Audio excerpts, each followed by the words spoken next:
Kia ora koutou, welcome back to the council meeting. Unfortunately, the Mayor has had to leave to have another commitment, so I have taken the chair for the rest of the remainder of this meeting. The next item on the agenda is 10.8 on page 152, Council's submission on Greater Wellington Regional Council's 2022 Revenue and Financing Policy, and I have Mark DeHoust, our Group Manager, to present it. Thank you, Madam Chair, and through you, good afternoon, everybody. So, look, I will take this report as read. This was, as the paper outlines, this is one of those instances whereby Greater Wellington Regional Council were consulting on changes to their revenue and financing policy, and the consultation period closed, and the hearings of those submissions, all that happened in between council meetings. So, we, as we always do, we assumed our advocacy role. We looked at the proposed changes to the revenue and financing policy, and we did provide a submission, albeit very short. What then followed was we obviously analysed the proposed changes. In itself, they weren't significant, and as we always do put our hands up to go and talk to our submission. And I went and spoke to the panel through our submission. So. What I did also do is I made contact with Councillor Penny Gaylor, and we spoke. We had a chat, we had a discussion. We talked through the proposed changes. We talked through what KCD's position was going to be, and that was actually very helpful. So that was very helpful at Greater Wellington Regional Council, because the chair actually did ask had KCDC liaised with Councillor Gaylor. So that was really great. And what I'd like to walk you through is actually just the presentation that I presented. But just by way of background, the thing that really concerned us the most, well, first of all, we applauded them for actually consulting on a revenue and financing policy. That is a policy that determines or provides a framework for a public-private funding split. The public is what they can charge in rates, and the private is what they can charge in fees and user charges. And to do it quite soon after adopting a long-term plan is quite impressive. So, it's a lot of work. The rating system, as you know, it's a blunt tool, and when you change a revenue and financing policy, it is a hard piece of work to do. So we applauded them for doing that. We were concerned about the changes that they proposed to the predator control rate. At the moment, it's by way of a targeted rate. 60% goes on to urban ratepayers, 40% goes on to rural ratepayers. And the proposal was to just shift that completely into a district-wide general rate, which is a capital value rate. We were a bit concerned about that, because what it actually does is it shifts more of the rates burden onto our urban ratepayers. And fundamentally, we thought that actually rural ratepayers probably benefited a little bit more from predator control activities. And what was very valuable is actually they were able to explain to me that actually Greater Wellington no longer do any predator control on privately owned properties. It's more the predator control that they do for their public spaces and reserves, and actually moving it to a district-wide general rate is actually probably more appropriate. It is a bit fairer because everyone benefits equally. So that was very, very good. What I'll take you through is the slides. I'll show you one of the slides where we can show you what the dollar impact is on median property prices. The proposals that they have made don't make huge differences in dollar terms to our ratepayers. But what we did hone in on is that a revenue and financing policy and a rating system doesn't take account of people's ability to pay, and that year on year the uplift or increase in the rates revenue requirement that they seek from the kapiti residents is getting too high, and that they need to be mindful of that, and it's becoming unaffordable, and that in the future levels of service we need to be asked about the levels of service that we want. So I'll take you through that. So this was the presentation that I did. I had 10 minutes, so not a lot of time. It was 10 minutes of my presenting, and then 5 minutes of questions and answers. So first of all, this really just captures what I've said, and what we had in our submission is that we've done a lot of work in terms of looking at the deprivation, affordability and deprivation within the Kapiti district. We do a lot of affordability work when we do our 3-yearly long-term plans, And all of their changes, doesn't factor in the ability to pay at all. It's just what changes they're making to their funding, their private public funding splits. So I did labour the point that we do have pockets. We do have huge pockets in this district that are very much deprived, and that we have huge affordability issues within our district. They're moving from a targeted rate to a general rate, so that does shift the burden onto our urban ratepayers, and most of our social deprivation sits with our urban ratepayers across the district. And we also said that in terms of the submission, it was actually quite confusing how it was worded. In terms of the public transport rate with a differential, what we're saying is actually we support the fact that you have a differential, which reflects the level of service we get in terms of public transport. But what we didn't want was that differential to then slow down or prevent improvements to the public transport system in Kapiti. That's ultimately what we were saying. And Councillor Gaylor had asked me not to labour that point too much because they have committed to working with us to increase our public transport service. So that's what the last two bullet points are really saying. So then I got into what the clear message from me on the day was, you are starting to lift your rates revenue requirement well beyond what we are, and it's becoming unaffordable to our ratepayers. So that was the clean message. Yes, you can tinker with your revenue and financing policy. You can make changes to your rating system. It's a blunt tool, and people are always going to feel it's inequitable. But actually, you have to take a step back and you have to say, well, year on year, you're still asking ratepayers to stump up a hell of a lot more money, and that's what we need to work on collaboratively together. So this table was really helpful, and I'll take you through it. So in 2020-21, this council had an average rates increase of 2.6%. Greater Wellington had an average rates increase of 3%, but the actual impact it made on our ratepayers, when you flow it through the rating system and you throw it through all the property values, was an average increase of 3.65%. So that was obviously 2.6. That was after our first lockdown. That's where COVID really hit New Zealand, and that was after our first, massive lockdown just before we adopted our annual plan. I think we were proposing 5.7%, and we dropped it to 2.6. So year on, 21-22, our average rates increase was 7.79. Greater Wellington, 12.95. How did that translate to our ratepayers when you actually start applying it towards our capital value? Was a 17.27% average increase on our ratepayers. And then the last column is the total rates revenue that Greater Wellington has asked from our ratepayers. So we went from $13.4 million up to 15.8.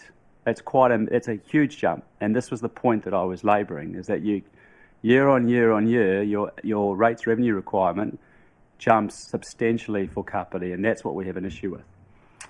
And then in terms of the proposed year, so we're still working through the annual plan. No decisions have been made, but the average rates increase at the moment per the information campaign is 7.5%.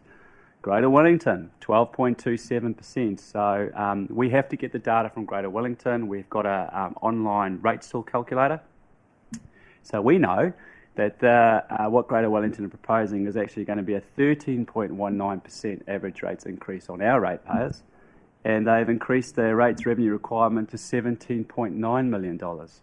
So what we're saying is, well, we're struggling at 7.5%, and you're sitting at 13.19%. And that was the clear message of the day, that we need to start talking about levels of service, because we can't keep paying these increases. So it was less about the little tinkering on the sidelines with the revenue and financing policy and the little rate systems, the district-wide general. It's less about that. It's more about you can't keep on charging or increasing your rates revenue requirement by these amounts. And then this sort of did work against me. This was, well, the proposed changes, how is it impacting on our ratepayers?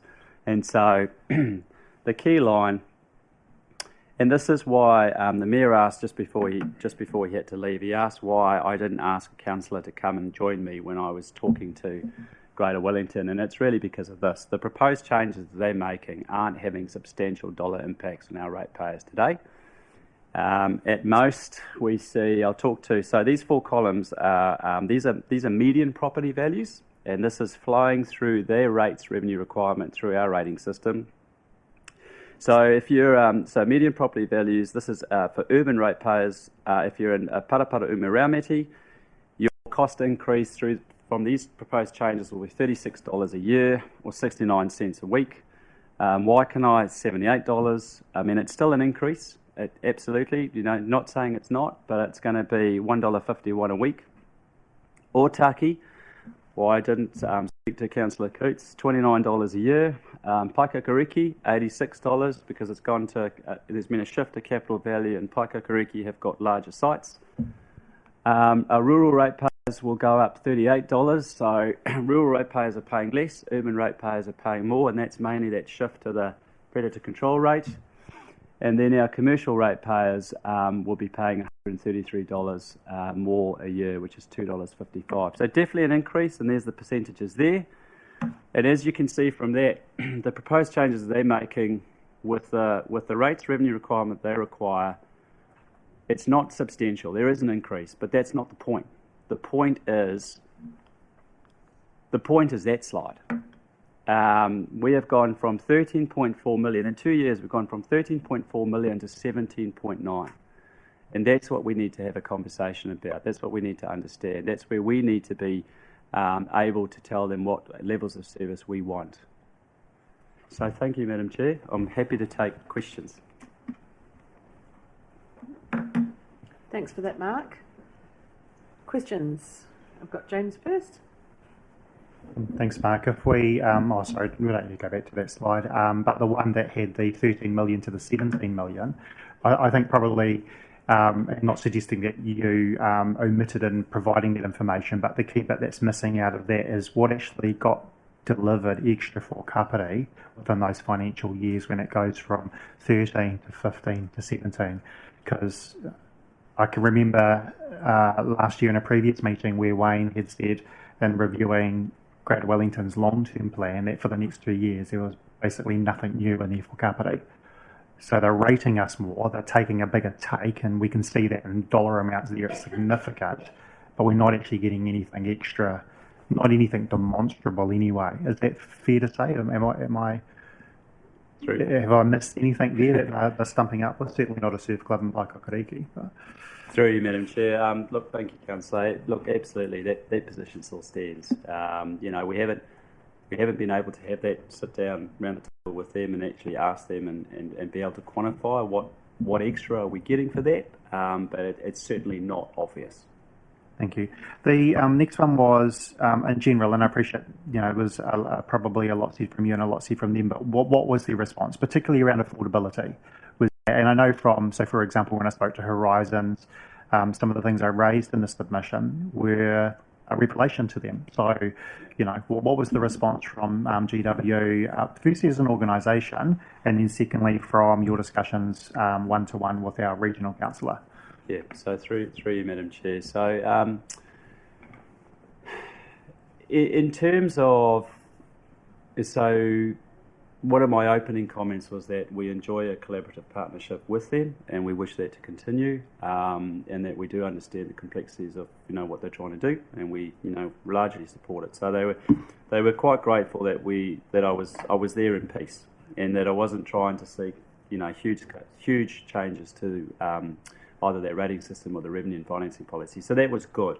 In terms of the discussion that we had about the increase in the rates revenue requirement and the levels of affordability, they did seem to take that on board. They did seem to take on board that we need to start to have a discussion about levels of service and what this district can afford to pay. And certainly 2 or 3 of the councillors actually said, well, let's start to have those discussions. So I felt, rightly or wrongly, I felt that we had been successful in moving away from the proposed changes, and the focus was on they can't keep increasing the rates revenue requirement anymore because we can't afford it. And that message seemed to land quite well with the councillors. In terms of Councillor Gaylor, look, she was pretty accepting of what we were saying, and did appreciate the fact that I wasn't labouring the levels of service in terms of public transport that we currently enjoy.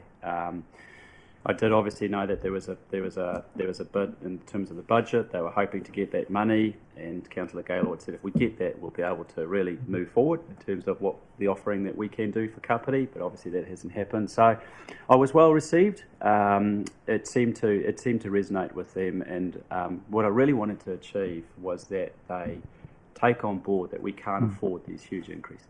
Just one follow-up and one more question. With regards to the conversation with Penny, did she understand the issues around affordability? I mean, just read the numerous reports on deprivation and all taken through the housing work. I mean, my worry is that they're not acutely aware of the level of deprivation there. And we talk about, and I know that you weren't trivialising the monetary amounts, but, for some households, any increase is unbearable. Yeah, through you, Madam Chair. Councillor, yes, I think she did.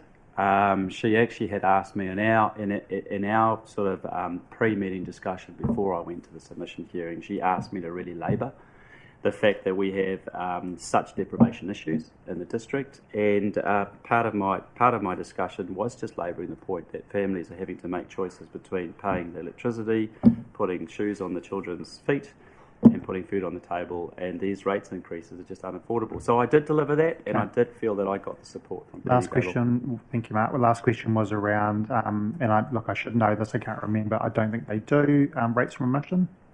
Have they got anything there that they offer in terms of? Yes, through you, Madam Chair. Yes, they do. Generally speaking, Greater Wellington Regional Council actually mirror our rating policies, and so if we provide a remission on our rates, they will match that.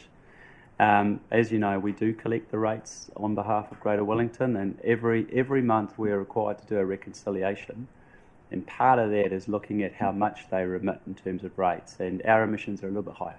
Because that was going to be my follow-up, was are we aware of actually people within Kapiti and the areas that we know where there is high deprivation, actually, one, being aware of it, and two, taking it up in terms of the remission opportunity? Yeah, through you, Madam Chair. So what our rates team does is where we're providing rates assistance to a ratepayer, we will take that discussion to Greater Wellington and make sure they're doing the same.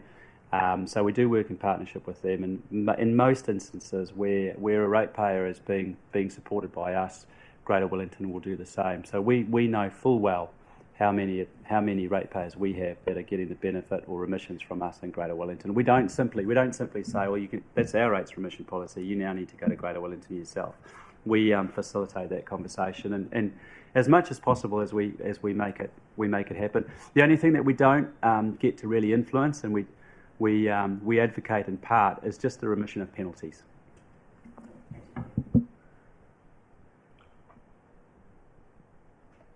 Councillor McCann.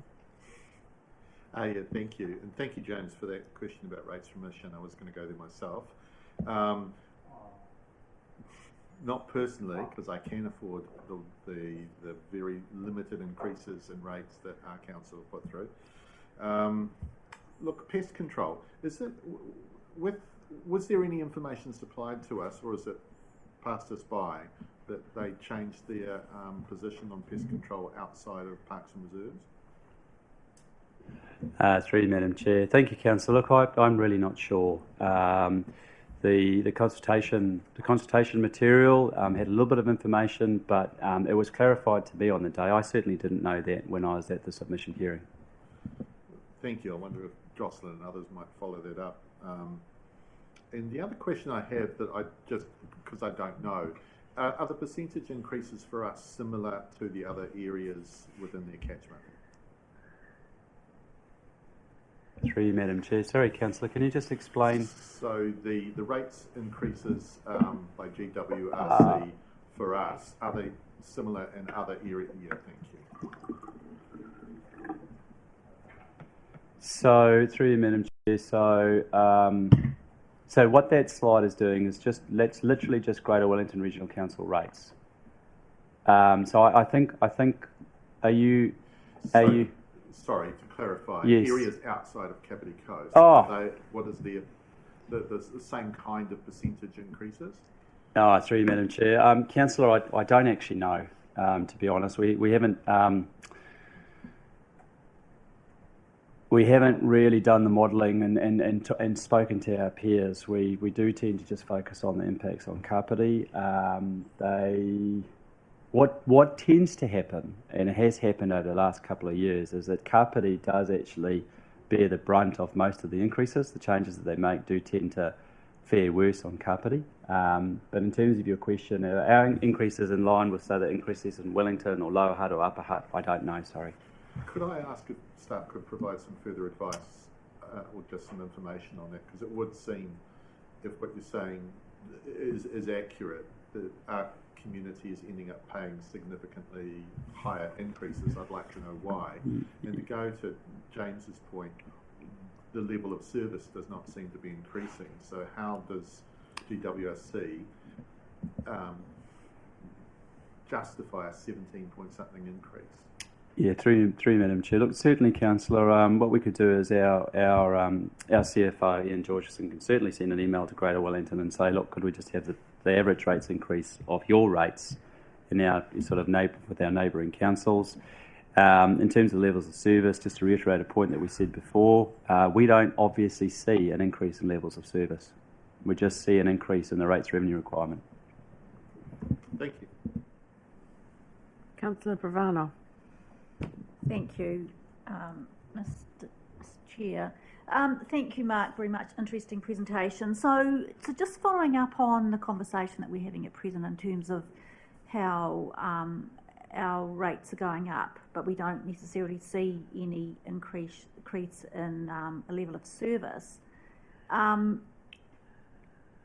They must have that information. So I suppose we've heard about pest control, and I've been thinking about transport. I've also been thinking about flood control, particularly in the Mangoni stream. And it would be really interesting to get a really good handle on what, I suppose, funds are being provided in those areas, because we know that some of these areas have got some issues.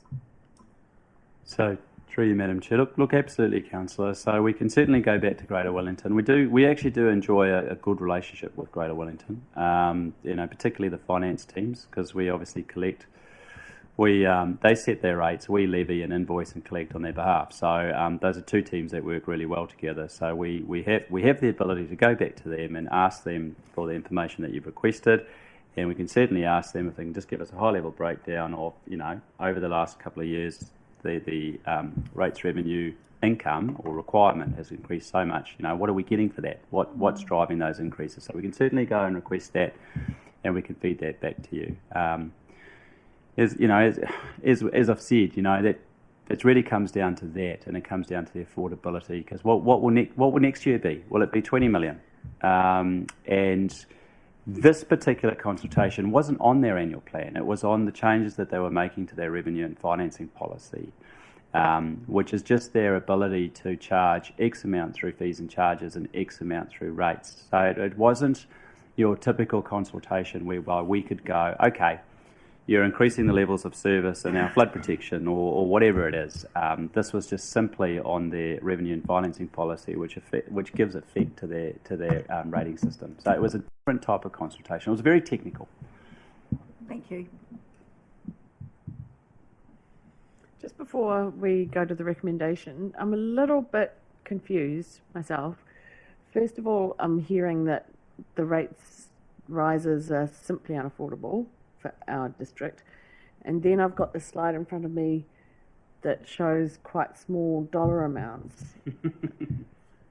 Yes. Are those two? So through you, Madam Chair. So yes, unfortunately, this slide took the wind out of my sail. It really didn't show me what I was hoping it would show. I was hoping that these changes would show astronomical increases. So that's for that reason I went down to the chamber myself. It's luck, really. If that's, they're entitled to change their revenue financing policy as they feel fit. They're entitled to design and implement their own rating system. That is a blunt tool. And the changes that they have made, these are the impacts, with 17.87 million. Fast forward 3 years' time, if that's $23 million, that picture will look fundamentally different. And so it's less about, so I couldn't go in there and say this is outrageous, because it's actually not. I mean, it is an increase, but it's not outrageous. But what is outrageous is the jump from 13 to nearly $18 million. And that's where the discussion needs to be. I mean, even though they've introduced a new rate for the Sky Stadium, which they're not actually charging anyone anything for Sky Stadium, but they will next year. So that could look quite different. Councillor Halliday? For you, Madam Chair, just curious, with the valuations that came through last time round, obviously there's a significant increase, which was acutely felt in Otaki with regards to that. Is that part of the reason? Through you, Madam Chair. No, Councillor, it's not the reason why it's gone up to 17.8 million. So Greater Wellington, just like us, you work out your levels of service, you work out what your costs are going to be, and those costs, you work out, well, of those costs, what am I funding through rates? What's being funded through other sources? So you get to a point where you go, I've got X amount of costs that have to be funded by rates, so my rates revenue is X. That's the slice of the cake. The rating system just goes, well, how are you going to apportion that over your ratepayers? So Greater Wellington decided that the size of our cake is $17.8 million. Scott, how it impacts on individual ratepayers is your capital values, because largely Greater Wellington have got a capital value-based rating system. But what we're arguing is the cake is getting bigger and bigger and bigger, and we don't seem to have any ability to control the size of that cake. I appreciate that. It's just more getting an understanding of how they do that. And so just again for clarity, so would they look at Kapiti as being, when they fix that requirement, if you like, for one of a better way of putting it, we do our general requirement for what we need, and it gets broken down into those areas through the different formulas that we have. Is it a similar sort of situation, or do they go, no, from Kapiti we want this amount, and then it gets broken down through our formula? Or do they go, look, as a region we need this amount, and that formula drops, and this is Kapiti's portion, percentage-wise, is how it pops out through the formulas they have? Yeah, it's pretty much the latter way. So first of all they work out what is the total costs, what is the total revenue. It's based on capital value. What's the capital value of Kapiti? So that's how much. It's basically a portion amongst capital value. They don't sit and go, we want 18 million from Kapiti. They go, we need 25 million or whatever it is. I can't tell you what the total rates revenue requirement is, but it's basically simple calculation. Is they determine what the rates revenue requirement is. They've got the capital value of the whole Wellington region. They've got the capital value of Kapiti, and it's done on a proportionate basis. So I guess, sorry, just bear with me. So I guess, again, tying to that equation, when the last valuations came through, obviously there was a significant increase in Otaki with regards to that apportioning. Yep. It settled down a bit last year, I dare say, because we went through that first year. Yep. And I guess what? Is it at 17.24? Is it, so in other words, because of that big increase, then even though we know that Otaki has a high, has that high levels of depredation in regards to a lot of other areas, again, blunt tool. Yep. That's just where it went. Yeah, so 3 minutes. So Councillor, I think, yes, if we look at the 21-22 year, we've just done the district-wide valuation, and those new capital values took effect from 1 July 21. And so Greater Wellington increased their rates revenue requirement by 17% in its capital value base. So Otaki residents were paying a hell of a lot more because they had much higher capital value. So I think the average increase in capital value across the district was 39%. From memory. So everyone had higher capital values, and Greater Wellington wanted more money. And so, and Otaki had experienced quite a massive uplift in capital value, so they did pay more. This time round, the increase is not as much because the capital values have remained the same. But you still have Greater Wellington going from $15.8 to $17.8 million. Yeah, and that's where the focus needs to be, not on how they divvy that up. Yeah. Thank you. It doesn't look like there are any more questions, so I'll move to recommendation A on page 152. Do I have a mover for that? Please. Moved by Councillor McCann, seconded by Councillor Buswell. All in favour say, any debate around this? I do just want to say it's been a really interesting discussion. Thank you for leading that, and thank you for voicing our concerns. Absolutely. Thanks. Thank you very much. And sorry, So I'm going. Oh, sorry, yeah. sorry, Madam Chair, but Councillor last minute there, could I just ask, Mark, yeah, thank you for that. Yeah, very, very interesting. And I know it was part of the question as well. Are we getting an actual response back from them as such, or is that pretty much all completed now as a process? Through you, Madam Chair. Look, Councillor, I'm not sure, actually. We've obviously done a written submission, we've done the hearing, and in keeping with what we've received in the past, I do expect us to receive some sort of response in writing. Thank you. Councillor Coates. Thanks, Mark, for speaking on our council and our community's behalf. I guess it's a classic example of why the importance of a relationship and the opportunity to have these discussions with our representative, and why I've raised that issue around the lack of connection, at least at a governance level, between our representatives, so that we can actually have these conversations directly rather than via our staff, via a submission and so forth, around the impacts on our community, around what those increased levels of service or not are, and around the reports that we've had around deprivation and affordability and so forth. So really appreciate you going down there, but again, just to reiterate, it's a shame that we can't have those direct discussions with at least our rep or GW as a whole.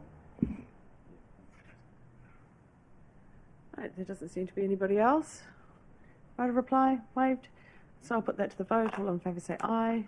Aye. Against. That's carried. Thank you. Thank you, Mark.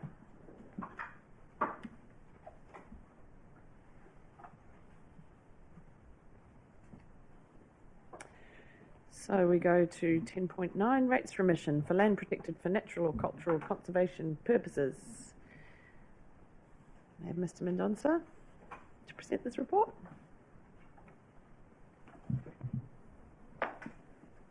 Welcome.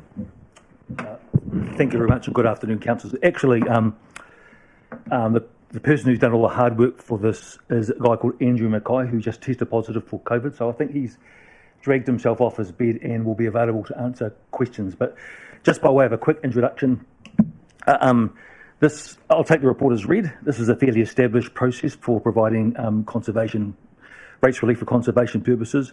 Today we're asking you to add 5 new properties onto the list, bringing up to 108 in total. So 5 new qualifying properties. I will leave it at that, and if you have any more questions, then Andy hopefully will pop up online shortly and be able to answer those. Thank you, Madam Chair. Thank you. Do we have any questions? Councillor Halliday. Through you, Madam Chair. Thank you, Mike. Just for clarity from my head as well. So the process is people make that initial application, they're formed onto a register, and does that just roll over each year? They don't have to actually do a written application each year, or is it just monitored? That's right. We just monitor it, Councillor. Andy monitors it, and what we'll bring you today are the new ones that haven't previously been on. Thank you very much.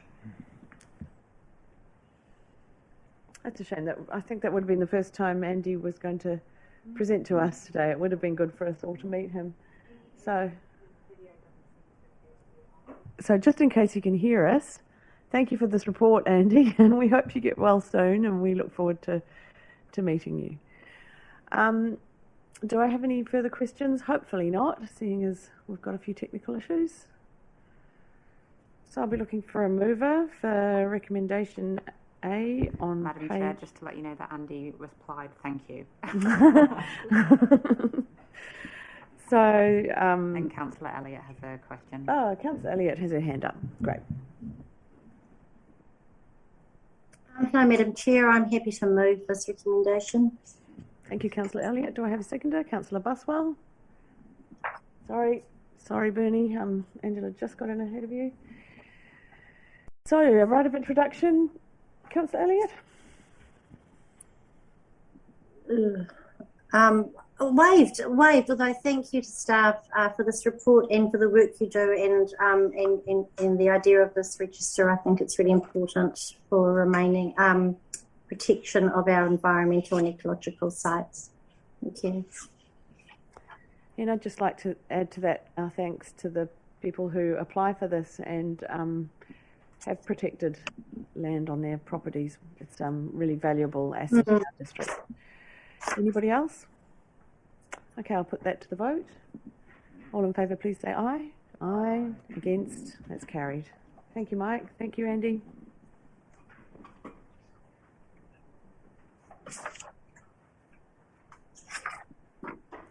So we come to our notice of motion. The moment we've been waiting for. So we have here 10.10, a notice of motion, Peka Peka interchange, and this has been brought by Councillor Coote, so I'll pass the microphone over to him. Thank you, Madam Chair. Look, I tried to be pretty descriptive in the rationale behind the notice of motion to avoid having to have a large preamble today, and it's late in the day, so I just want to make a couple of quick points. And before I forget, also just noting that His Worship the Mayor was wanting to second the motion, but obviously with having to leave at this time of the day, we'll be unable to, but partly in for the purposes of signalling the support at a mayoral level as well, Guru had said. So I think it's important to note that the purpose of this is to send a very clear message that the council doesn't oppose the idea of an interchange at Peka Peka or Salt Lanes or whatever is the most practicable option there. There's long-standing rumours that have circulated around that the council was offered and declined interchanges and that it's opposed it and said no and so forth. And so, again, the purpose of this is to publicly make it very clear that if Waka Kotahi were to choose to take some further action there, that this council is not in opposition to that. Naturally, there'd be some further discussions that would obviously need to occur from there. It then gives the group Finishar Road the opportunity to lobby central government, not local council, for their case around the need for some consideration of that particular area. I'd noted that in the previous recommendations or notice of motion that came to the table, there was an error which has been similar to a lot of the other community board recommendations around it being noted, and this is simply trying to correct that. The wording is different because time has moved on and things have changed. And so, for example, a regional growth framework work and the growing well strategy and so forth, which does include now reference to improving transport connections in growth areas. I want to make the point that earlier in the week, our Chief Executive, Sean, had made the comment around Waka Kotahi's funding and their reduced level of funding and their push towards mode shift and so forth. And I agree with Sean's comments. I don't raise that in the sense that I disagree. We've obviously just heard today and in the past week the government's decision around not funding the Capital Connection tri-mode trains. And the point that I want to make, which I've also made in the Regional Transport Committee, there's been a threefold increase in the sale of electric and hybrid cars in this country. Threefold in EV and twofold in hybrid in terms of the volume of cars being sold. And there's a government incentive scheme around the purchasing of electric and hybrid vehicles. And those vehicles, people, use roads. So, whether you like it or not, Kiwis are going to continue to drive on roads, and we should and will continue to encourage them to use public transport. But until this government, and as other elected members have said, regardless of colour, choose to adequately fund public transport options that are accessible and affordable, people will continue to drive on roads. And so I don't see that as being a reason for not supporting the increased investment in our roads through the likes of Transmission Gully and so forth, and obviously better connections. Also noting that Waka Kotahi have just recently brought to the table the suggestion of adding better connections to slightly north of Otaki around Taylor's Road, and I guess the irony around that. So, in finishing up, again, the purpose is just simply to show that the council doesn't oppose the consideration of better connection there at Peka Peka, should Waka Kotahi choose to investigate that further.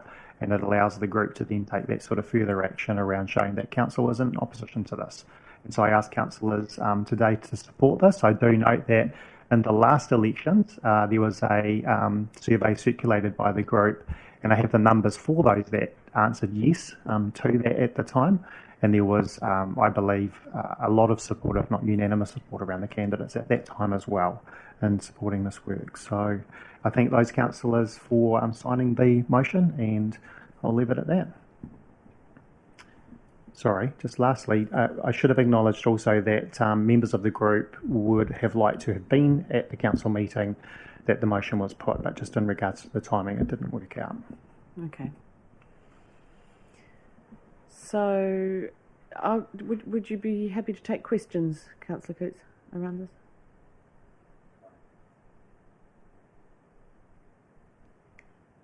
If you say yes. But I'll leave my light on just in case there is some. Okay, any questions? Councillor McCann.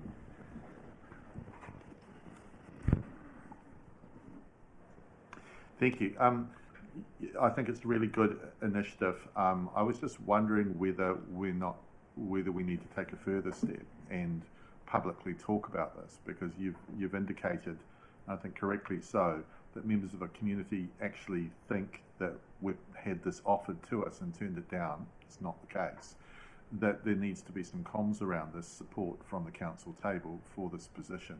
So I'm just wondering, should we also be agreeing that there should be some council comms, because I think it might be worthwhile.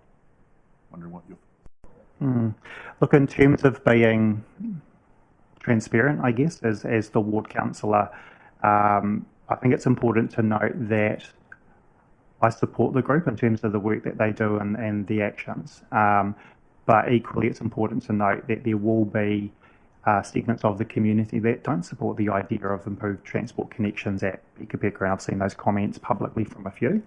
So, I think it's important to state that there will be some within our community that may not support that.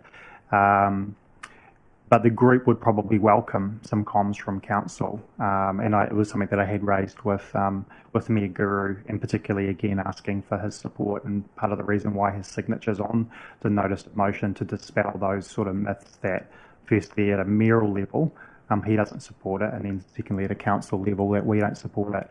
Actually, if you don't mind, Madam Chair, I would take the opportunity, even though Sean isn't in the room, to publicly thank Sean and his obviously now as acting chief executive, but prior to that, all the work that I've done has been between Sean and one of the group representatives.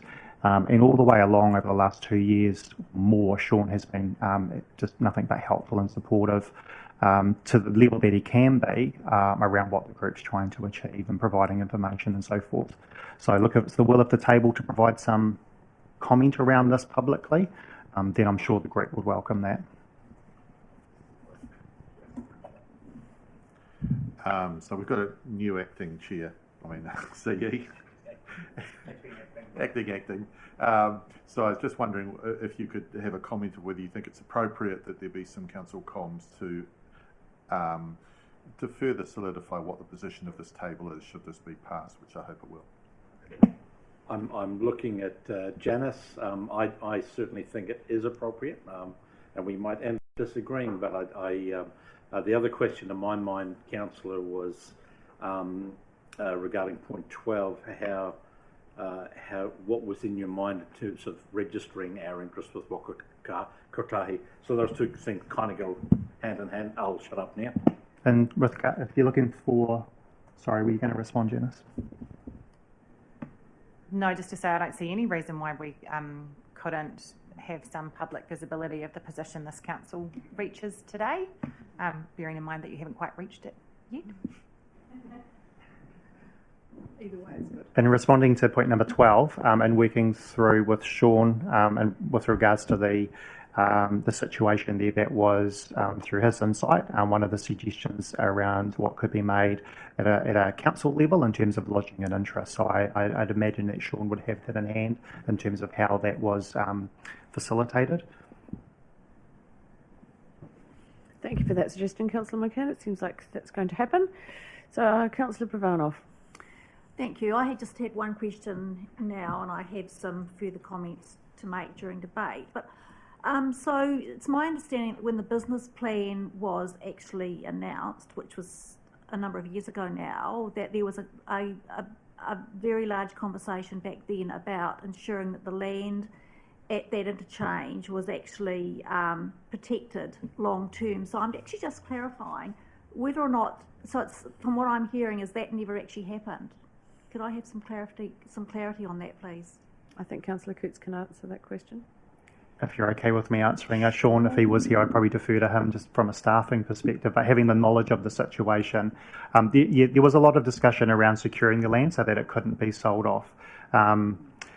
Firstly, we know that Wakakotahi are inherently slow in disposing of any land, so that wasn't particularly a concern in terms of the speediness of their disposal.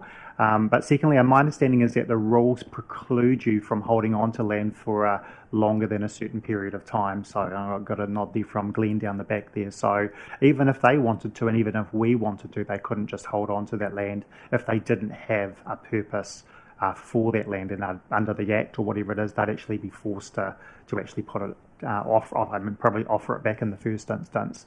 And I think the suggestion from Sean in terms of point number 12 was that if council can see a use for that land, and in this case it is around better connectivity, then we can register an interest in that, which then kind of binds them to not being able to then just go and dispose of it. So in itself, that kind of achieves what everyone was concerned about by protecting the land. And I know that, I think His Worship the Mayor had written a letter to that effect around the concerns around, well, we get the decision, we don't necessarily agree with it, but can we look at securing the land? So again, point number 12 resolves that by registering an interest. So what you're saying is, even though those conversations went on back in time, that you're saying that a letter was written or a letter was not written? My recollection was that Guru did write a letter around how that land could be protected and or not necessarily secured, but protected from being disposed of. And obviously part of that response would have been around, there were certain rules under the Act and so forth. And then in more recent discussions with Sean over the last 12 months, that's where the suggestion came around registering an interest, council registering an interest. Okay, we've had some confirmation from our writing manager at the back there that letter was written, so I think that's all clear now. The letter was written. Correct me if I'm wrong, it wasn't clear. We weren't able to hold on to the land indefinitely unless we had a purpose for it. Is that a fair summary? Does that answer your question, Councillor Pravanov? Thank you. So if you do have a purpose, that land can be held until for an indefinite period of time?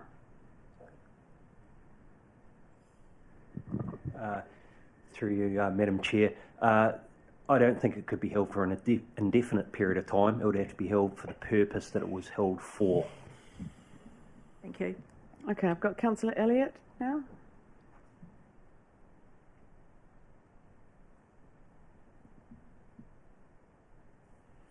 Hi, look, since Glenn is in the room, Glenn, we had a quarterly briefing or an update from the team out there working on PP20, and I think it was one before Christmas. Pretty sure councillors around the table will remember this well, when one of their staff managers stood up and said that there would be no loss of current north and south access at Peka Peka when the new road is commissioned, the PP20. Can I just get some clarification from you, because I know you're on top of the subject, as to whether or not he was incorrect? Because if he was correct, then there would be no need for this finish our road work. It's not. Through you, Madam Chair. I must apologise. I think I was on leave when the briefing that was held that you reference. Certainly the report, the notice of motion that Councillor Cootes put forward, point number 9 reiterates south-facing ramps is what the motion is seeking. Certainly there is no south-facing ramps at Peka Peka. Okay, lovely. Thanks for confirming that, Glenn. It's wonderful. Okay, so I presume, Councillor Cootes, you're moving this motion, and I'm quite happy to deputise for Guru by seconding it.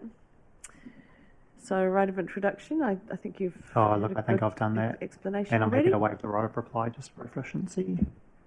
Great. Anybody else? Councillor Pravanov. Thank you, through you, Mr. Chair. So I suppose just a slight clarification or correction. I'm actually the ward councillor for where this interchange is, not James. So even though I'm not one of the signatories on this this notice of motion, I certainly support it. So it was very unfortunate that when it went through in the last time that that it was actually only noted, and I know that it's actually taken a little while to come to the table here because I've actually also been working with members of the group, and there was some slight tweaking with the wording, and I suppose I just wanted to reiterate that basically when this actually opens, and I suppose this also answers Jackie's question, that there's going to be an extra, in the business case it says there's going to be an extra 2,300 vehicle movements per day going onto the side roads there,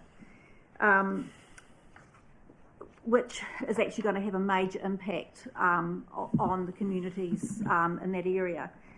So it's also pleasing to see that in this motion there's quite a lot of wording that talks about supporting some of this work, and I think that's actually much stronger than saying doesn't oppose, which I think is also quite pleasing. And I also must say that that there are a number of councillors who previously have not potentially supported this this interchange are now supporting it, so I'm also very gratified by that. Thank you. Thank you. Councillor Compton.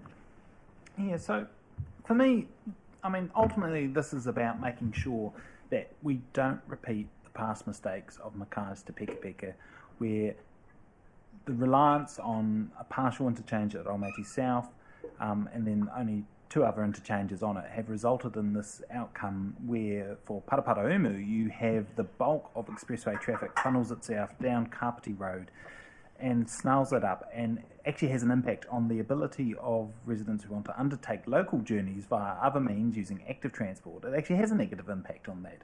And as Councillor Pravanov just said, the impact of having another 2,500 vehicles a day, say on Timoana Road, is going to be hugely detrimental to those communities and the efforts to get people to use active modes of transport on those routes as well, especially because a lot of those vehicles will be vehicles that are servicing our primary rural area of Te Horo. So ultimately, you know, it's painful watching history repeat itself. We had a past government decide that they weren't going, well, they decided first they were going to build the interchange, then they decided they wouldn't. Then they got in opposition and started wanting to build it again, funnily enough. Waka Kotahi decided, well, there's no money, so we're not going to build it. And we end up in this endless cycle, and it's all the more frustrating when suddenly we have Waka Kotahi with Otaki to north of Levin wanting to build interchanges where people don't want them and ignoring the places where they are needed. And you get this frustrating cycle of history repeating itself. And instead of actually overall saving money by spending it upfront at the right time to build these interchanges when the roads are being built, then you end up having to go back and retrofit them in, which is even more expensive. So absolutely support the work that Councillor Cootes has done on this and Councillor Pravanov as well. And yeah, we've just got to hope that the government is listening to these things, because as the Finance Minister has said, New Zealand is suffering from an infrastructure deficit, and we don't help ourselves when we do start building new infrastructure and we already build it with deficits in place. Councillor Halliday. Thank you. Through you, Madam Chair, sort of certainly endorsing Councillor Compton's and others' words around this. To me, it's an absolute no-brainer. And the thing that gets me about this as well is that there's been a lot of change recently with regards to an understanding and requirement with regards to the amount of growth that's going to be happening up that way.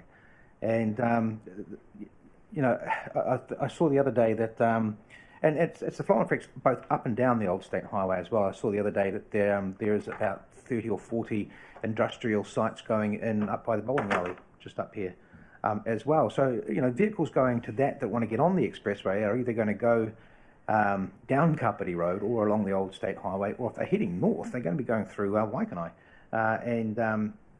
and continuing on up to Otaki to actually get onto the State Highway. So we've also seen examples of people wanting to put housing projects in there, quite substantial ones as well. So when the business case was done for this, I'm sure quite a long time ago, those considerations weren't really factored into this at all. In fact, I think I saw somewhere that it was saying that there would be minimal growth in this area, and the exact opposite has happened. So I think from a future-proofing perspective, government should be stepping up in this space. Otherwise, there's going to be problems further on down the track. So I'm very, very hopeful that, well, not hopeful, but I'm very, very glad to see that this has been corrected with regards to the urgency and the ability for council to potentially use a bigger stick with regards to hopefully pushing this conversation to a positive outcome. Thank you. Thank you, Councillor Halliday. I fear our stick isn't that big, but I'll move on. Councillor Elliott. Look, thank you, and briefly, thank you very much, James, for bringing this to the table. And delighted to see Sean working on it as well with you in the background there. Thank you to the councillors who have signed it, and I fully understand those of us who hang around on Zoom probably didn't get the opportunity to sign it, but it's all good. Looks like everyone's supportive of this, and I'd especially like to thank all the community members of Finish Our Road group, because they've really, really worked hard for many years to get to this point. So thank you. I'm happy to support them, as always. Okay, I think Councillor Coots is going to take a right of reply after all. Thank you. I think it's just appreciate all the comments from elected members around the table and on Zoom. I think it's important to note I've never claimed that it was in my ward, and quite frankly, believe me, I would have welcomed someone else to have championed this and led it and brought it to the table, because it's not like I needed the additional work. But Sean, you were out of the room when I said it earlier. I think it's important to note your assistance on this and just working with staff and the support that your team had provided in terms of numbers to Simon and so forth. And on that, also just noting that when we refer to support, that's just within the existing work that we do. It is very important to make it clear to elected members. It's not saying that we'll go out and commission new work or fund new pieces of work to support the argument, but that we support it in principle, and we'll do what we can with what we have to help the group as we've done. And that was one of the reasons why I actually noted that in the notice of motion. So I'll leave it at that. Thanks very much, Sean, and thanks, councillors. Thank you. That was moved by Councillor Coots and seconded by myself. Put that to the vote. All those in favour, please say aye. Or put your ticks up on your screen. Those against? That's carried.